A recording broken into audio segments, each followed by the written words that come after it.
He's out a 4-3, but as offenses from a personnel perspective and a tempo and the way they play the game, it allows you to get maybe a different kind of athlete in space. And so we use that position and believe in that, but it's definitely used situationally based on what we're seeing. And but that's the kind of guy we're looking for there, and it takes a unique skill set. You got to be able to do multiple things, and we feel like we got several guys on our team that kind of fit that spot. The bull position, are you calling it something different here? Can you explain that as well? Yeah, so we basically, the thing that I've found out pretty early being here was that, we got, our ends are pretty talented guys and can do a lot of different things. And so to me, we've just basically allowed us to train whoever's in that spot on the field, whether it's to the field or to the boundary, doesn't matter, then they'll be able to do those skills. So we're really not identifying that specific position here like we have in the past, but we got multiple guys that can do those types of things. Kind of, once again, some people might call that a hybrid spot, but with the talent we have at defensive end position, I really feel like that it'll allow you to really kind of be more multiple with it, and not to be able to give away who that person is, because the offense isn't going to know. Is that something that you've been developing over the years? Is that ability to play guys in a hybrid role and kind of the versatility of sub packages and things like that? There's no question. I mean, you're trying to maximize your roster.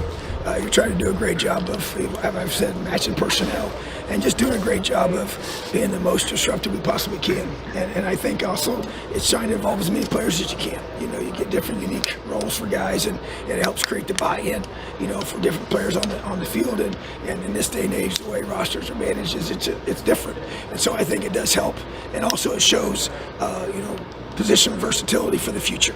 It gives them a great opportunity to show they can play in multiple schemes at the NFL level, and that helps them to increase their value as a player, and I think that really helps in recruiting as well. Tom, James talked about the transition from head coach now back to defensive coordinator. So you're still blowing the whistle a little too much. Yeah, so now he comes in and he makes me take it off and put it in my pocket, and I'm so trained to blow the whistle as the head coach, and done that the last 7 years. Because I remember one time he said, "Who blew the whistle?" And honestly, I didn't even realize that I blew the whistle, because I'm just used to doing it. So I got to take it off, because if I got it around my neck, I'm going to blow it. So, but we've laughed about that. I think I kind of ticked him off the first time it happened, but it's okay. Yeah, but in all seriousness, that transition now to defensive coordinator, how's that been for you? It's been great. There's just so many things that you don't have to deal with when you're not the head coach, and so it's kind of refreshing to be able to just focus on developing the players, build relationships with the players, and just focus on the defense, the schematic part of it,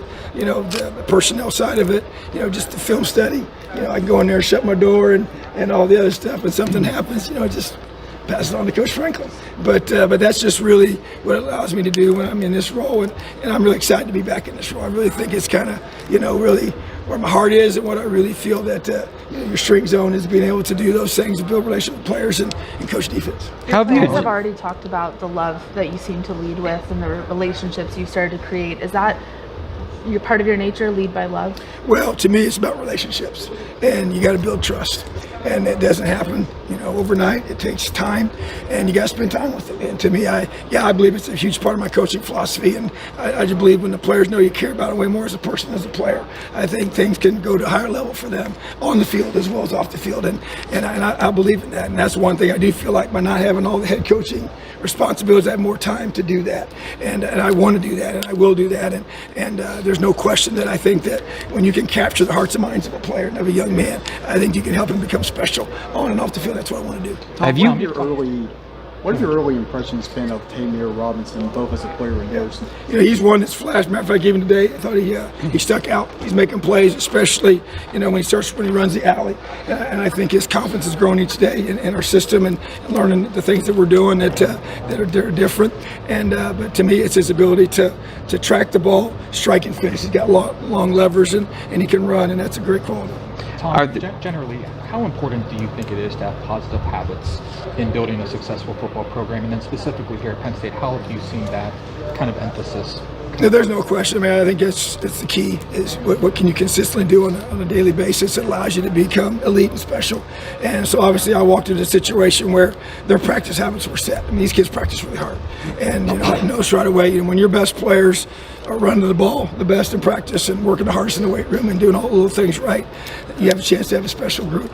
And that's what they've established here, and that's a credit to Coach Franklin and the previous coaches and the current defensive staff. And so, but that's there's a standard here that's been set to how you're going to play defense and how hard you're going to play. And we talk about, I had the players say, what would you guys say is the standard of Penn State defense? And they came, the first thing they said was effort. We're going to play really, really hard. Number two is just toughness. And you see it, you show it how hard we practice, how physically we practice. We go live a lot here, which is, that's what we do, and it's a physical, even before we even got pads on, it was a very physical mindset. And then the last one is we want to finish, and they feel like that's kind of the thing that really sets them apart. So I've kind of taken those three things and really said, okay, this is what we've said, this is what the standard is, and I would agree with it as I've coached against this program in the past, and to me, I want to make sure we build off that and we uphold the standard of Penn State defense.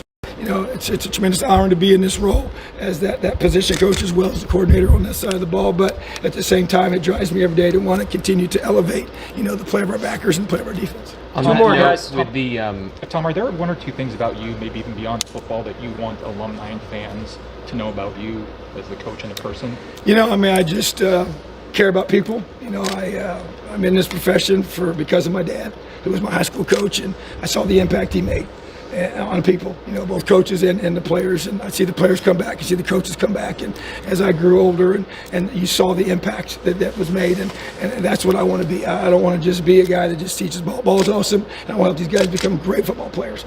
But if that's all I teach them, I just don't think it's enough. I want to make sure that I'm doing a great job of investing in them as young men and helping them become the future husbands and fathers and leaders in the community and making a difference. And because football is awesome, it only lasts for an amount of time, and it eventually. And so I want to do a tremendous job of making sure that they know that I care about them, I love them more as a person, as a player, and I want to do a great job of connecting with these guys. You mentioned linebackers and being here. At Indiana, 44 was an important number. I think it always went to your will linebacker. Is that correct? Well, actually, it was George Telefero was the one that wore it, and so it went to the individual who best represented his qualities coming as a trailblazer, being the first African American to play, be drafted in the NFL, he came from Indiana. So, but Aaron Casey was the one who wore it my last year there, and he was our will linebacker and a special player, and came there and was developed. He ended up being first team All Big Ten and All American, and excited for his future. Why is that position important in your defense? Well, to me, the position for us is a guy that to me is really going to be in the spot to make a lot of tackles.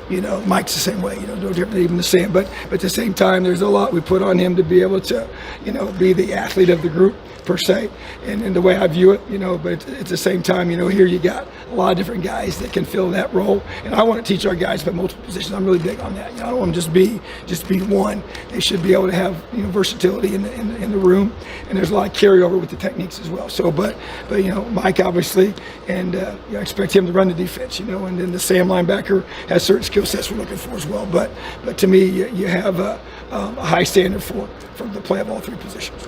Thanks, Tom.